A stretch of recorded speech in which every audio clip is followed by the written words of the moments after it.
안녕하세요. 정말 아름다운 5월의 새벽입니다. 하나님께서 우리와 만나 주시고 우리가 하나님과 더불어 갖는 그 사랑을 누구도 알지 못하는 그 기쁨으로 오늘 하루도 승리하게 되기를 소망합니다. 우리 하나님 앞에 찬양하면서 나아가도록 하겠습니다.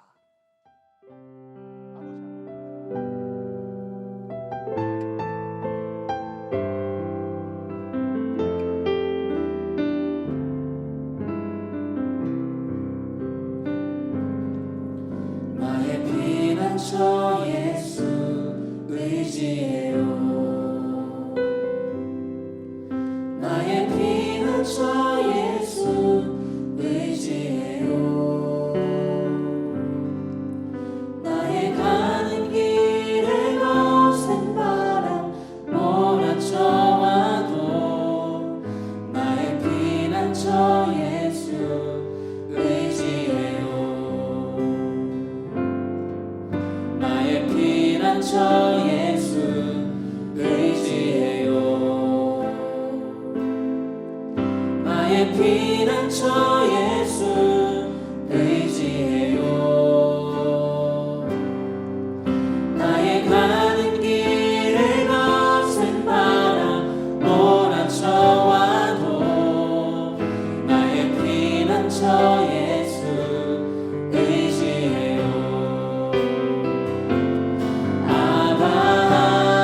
아버지 나를 사랑하시니 나의 모든 것 주께 드려요.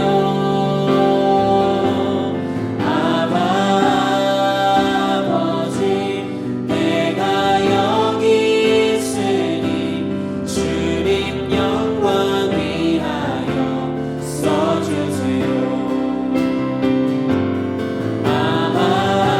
아버지 나를 사랑하시니 나의 모든 것 주께 드려요.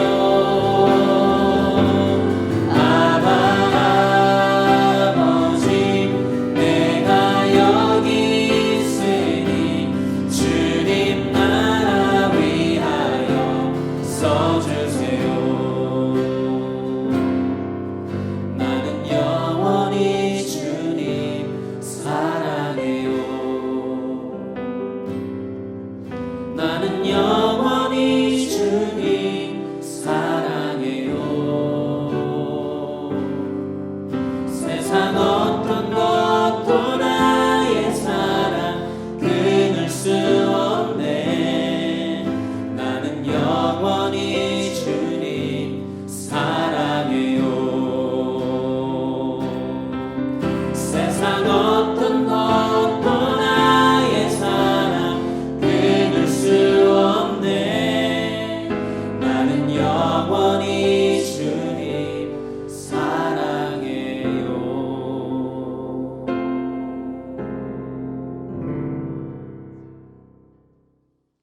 아버지 하나님께서 오늘 우리에게 주시는 말씀은 신명기 14장 22절에서 29절까지의 말씀입니다. 우리 함께 읽도록 하겠습니다.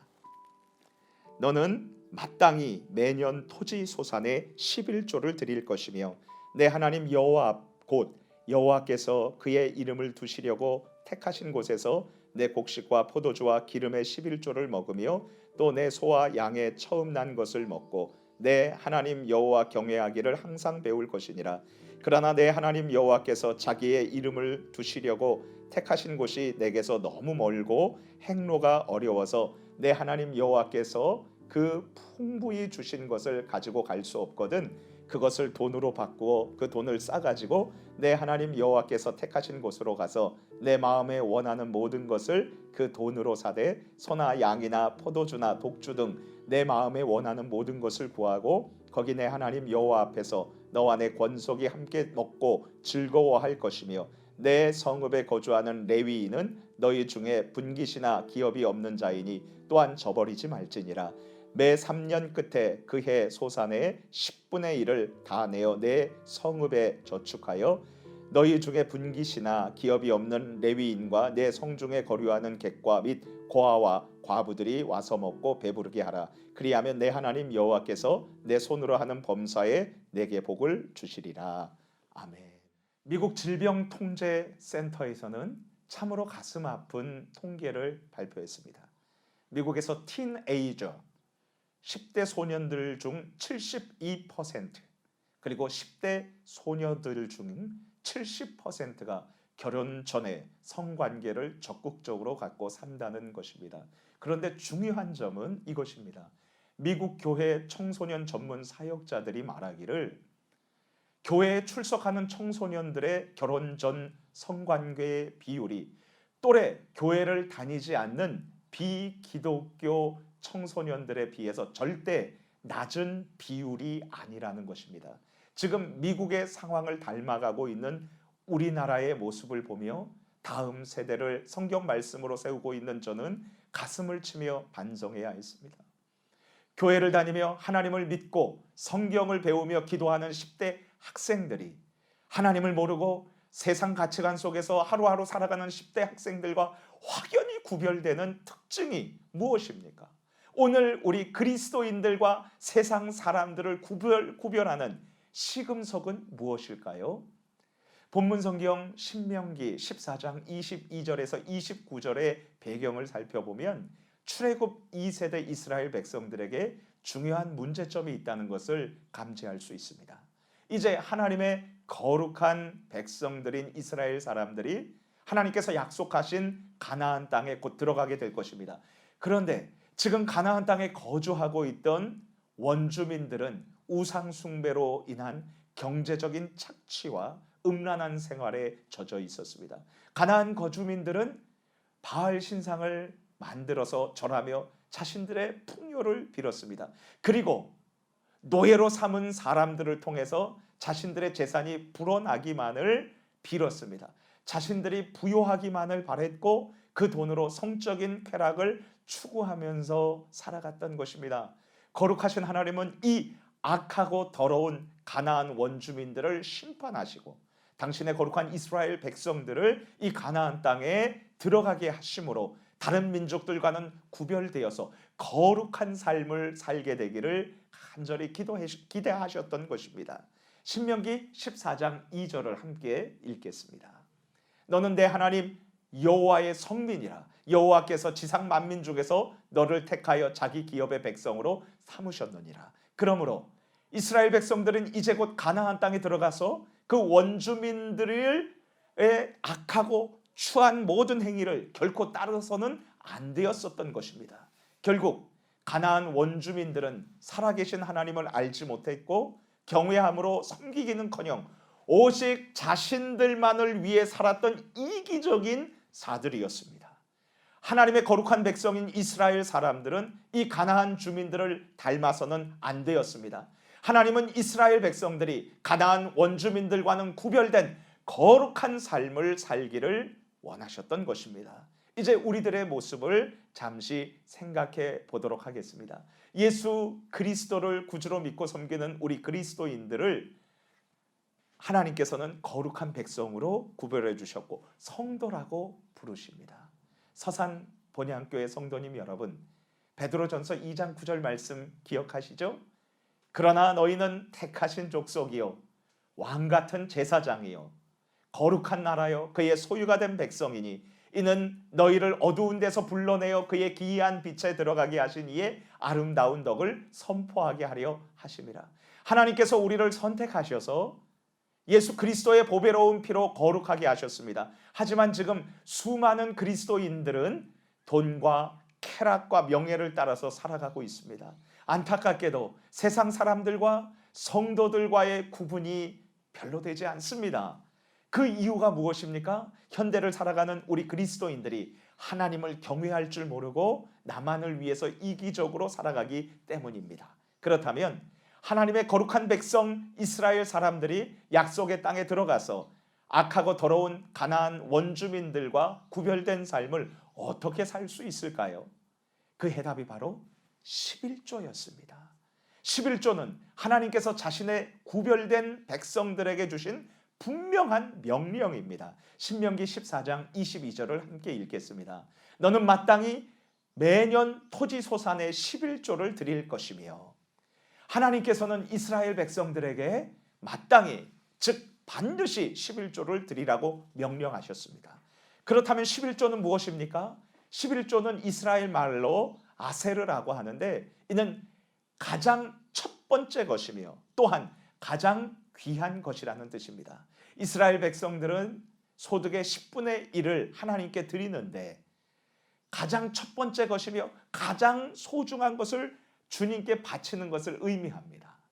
하나님께 드려진 이 11조는 이스라엘 공동체와 레위인들의 생활과 가난한 자들을 위해서 사용되었습니다. 그러므로 11조는 하나님의 백성들이 살아계신 하나님을 경외하는 표현이었습니다. 신명기 14장 23절을 함께 읽겠습니다. 내 하나님 여호와 앞 곧 여호와께서 그의 이름을 두시려고 택하신 곳에서 내 곡식과 포도주와 기름의 11조를 먹으며 또 내 소와 양의 처음 난 것을 먹고 내 하나님 여호와 경외하기를 항상 배울 것이니라. 그렇습니다. 이스라엘 백성들은 원래 이집트에서 노예였습니다. 하나님의 기적을 통해 이 노예 민족이 탈출해서 메마른 광야 40년을 보내고 이제 약속의 땅, 젖과 꿀이 흐르는 비옥한 땅에 들어가서 지주가 되어서 풍성한 수확을 거두게 되었습니다. 하나님은 이스라엘 백성들에게 모든 것을 다 요구한 것이 아니고 오직 10분의 1만을 반드시 드리라고 명령하십니다. 이스라엘 백성들은 평생 11조를 드림으로 하나님을 경외함을 배워야 했습니다. 또한 11조는 이스라엘 백성들이 하나님의 복을 얻는 통로였습니다. 신명기 14장 29절 말씀을 함께 읽겠습니다. 너희 중에 분깃이나 기업이 없는 레위인과 내 성중에 거류하는 객과 및 고아와 과부들이 와서 먹고 배부르게 하라. 그리하면 내 하나님 여호와께서 내 손으로 하는 범사에 내게 복을 주시리라. 이제 다시 우리들의 모습을 살펴보도록 하겠습니다. 11조는 하나님께서 사랑하는 자녀들인 우리 그리스도인들에게 주신 분명한 명령입니다. 그러므로 모든 성도들은 11조 헌금을 마땅히 반드시 하나님께 드려야 합니다. 우리 그리스도인들에게 11조란 하나님을 경외한다는 표현입니다. 우리가 피와 땀을 흘리며 생명을 사용하여서 번 소중한 돈의 10분의 1을 드린다는 것은 살아계신 하나님께서 나에게 이 모든 것을 주셨다는 믿음의 고백입니다. 11조는 내가 돈이 아닌 하나님을 섬기며 살아간다는 산 증거입니다. 성도님 여러분, 잊지 마십시오. 11조는 축복의 통로입니다. 하나님은 11조를 드림으로 우리에게 복 주실 것을 약속하셨습니다. 말라기서 3장 10절입니다. 만군의 여호와가 이르노라 너희의 온전한 11조를 창고에 들여 나의 집에 양식이 있게 하고 그것으로 나를 시험하여 내가 하늘 문을 열고 너희에게 복을 쌓을 곳이 없도록 붙지 아니하나 보라. 충남 태안에서 태어나 보령에서 자라난 한 소년에게 그의 어머님은 세 가지를 강조했습니다. 11조 헌금, 주일 성수, 그리고 주님께 순종. 소년은 평생 이 세 가지를 지키며 살려고 노력했습니다. 실제로 그는 10분의 1이 아니라 10분의 3을 하나님께 드리며 사업을 했고 전 세계 105개의 교회를 세우는 선교 사역을 감당했습니다. 무엇보다 그의 일가 친척 550명 모두 예수님을 지금 믿고 있습니다. 죽게 하듯 하라의 저자인 최의숭 장로님의 이야기입니다. 성도님 여러분, 왜 이스라엘 백성들은 반드시 11조를 내야 했나요? 하나님 경외하기를 항상 배우라고 하나님께서 명령하셨기 때문입니다. 그렇다면 우리 그리스도인들이 지금 11조를 드려야 하는 이유는 무엇일까요? 하나님의 거룩한 백성으로서 주를 경외함을 항상 배워야 하기 때문입니다. 11조를 드림으로 하나님을 경외함을 항상 배우십시오. 축복합니다. 우리 함께 하나님을 경외하고 세상 사람들과 구별된 마음으로 11조를 드리며 살게 해 주옵소서. 우리 주여 한번 부르시고 하나님 앞에 기도하며 나아가겠습니다. 주여, 하나님 아버지 감사합니다. 정말 죄악 가운데서 소망 없이 살았던 저희들에게 구원의 은혜를 주시고 그리고 또 우리에게 재물을 얻을 수 있는 마음과 생각과 그리고 손과 발과 직장을 허락해 주신 하나님 감사합니다. 이 모든 것에 감사해서 마땅히 모든 것을 드려야 하지만 하나님의 말씀에 순종하여서 10분의 1을 하나님께 것으로 되돌려 드립니다. 하나님 기쁘게 받아주시고 아버지 하나님께서 기뻐하시는 곳에 사용해 주옵소서. 그리고 하나님 혹시 지금 여러 가지 이유로 11조를 드리지 못해 마음에 안타까운 성도님들이 계십니까? 하나님께서 위로해 주시고 드릴 수 있는 용기와 여건을 허락하여 주시고 아버지 하나님께서 풍성한 은혜를 베풀어 주옵소서. 믿고 감사하며 예수님의 이름으로 기도합니다. 아멘.